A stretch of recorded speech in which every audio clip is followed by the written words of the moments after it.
नमस्कार साथियों, आज की कहानी का शीर्षक है किसी की मजबूरी का फायदा मत उठाओ। एक दिन एक गरीब आदमी सरदार जी के पास अपनी जमीन बेचने के लिए गया और बोला, सरदार जी मेरी 2 एकड़ जमीन आप रख लो। सरदार जी बोले, क्या कीमत है? गरीब व्यक्ति बोला, सरदार जी 50,000 रुपये।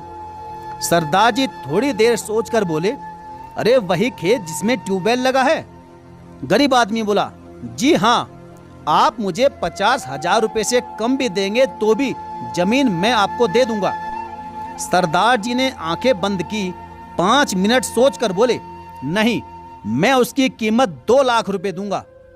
गरीब आदमी बोला, लेकिन सरदार जी मैं तो 50,000 रुपये मांग रहा हूं, आप फिर भला 2 लाख रुपए क्यों देना चाहते हैं? सरदार जी बोले, तुम जमीन क्यों बेच रहे हो?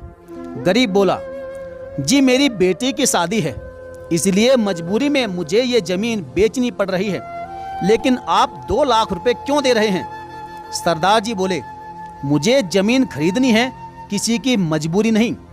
अगर आपकी जमीन की कीमत मुझे मालूम है तो मुझे आपकी मजबूरी का फायदा नहीं उठाना। मेरा भगवान कभी भी मुझसे खुश नहीं होगा। ऐसी जमीन या कोई भी साधन जो किसी की मजबूरी को देखकर खरीदा जाए, वो जिंदगी में कभी सुख नहीं देता। आने वाली पीढ़ियां मिट जाती हैं। सरदार जी ने कहा, मेरे मित्र, तुम खुशी खुशी अपनी बेटी की शादी की तैयारी करो। 50,000 रुपये की व्यवस्था हम गांव वाले मिलकर कर देंगे। तेरी जमीन भी तेरी ही रहेगी और तेरी बेटी की शादी भी धूमधाम से हो जाएगी। मेरे श्री गुरु नानक देव साहिब जी ने अपनी वाणी में यही हुक्म दिया है। वह गरीब आदमी हाथ जोड़कर नम आंखों के साथ दुआएं देता हुआ चला गया। दोस्तों, ऐसा जीवन हम भी बना सकते हैं। बस किसी की मजबूरी कभी मत खरीदिएगा। किसी के दर्द और मजबूरी को समझकर सहयोग करना ही सच्चा तीर्थ है, एक यज्ञ है, सच्चा कर्म और बंदगी है। इसलिए जितना हो सके दूसरों की मदद करिएगा। यदि आप किसी जरूरतमंद के काम आ जाते हैं तो यकीन मानिएगा, सही मायने में असली पुण्य का काम वही है, और यही पुण्य आपके जाने के बाद लोगों को याद रहता है।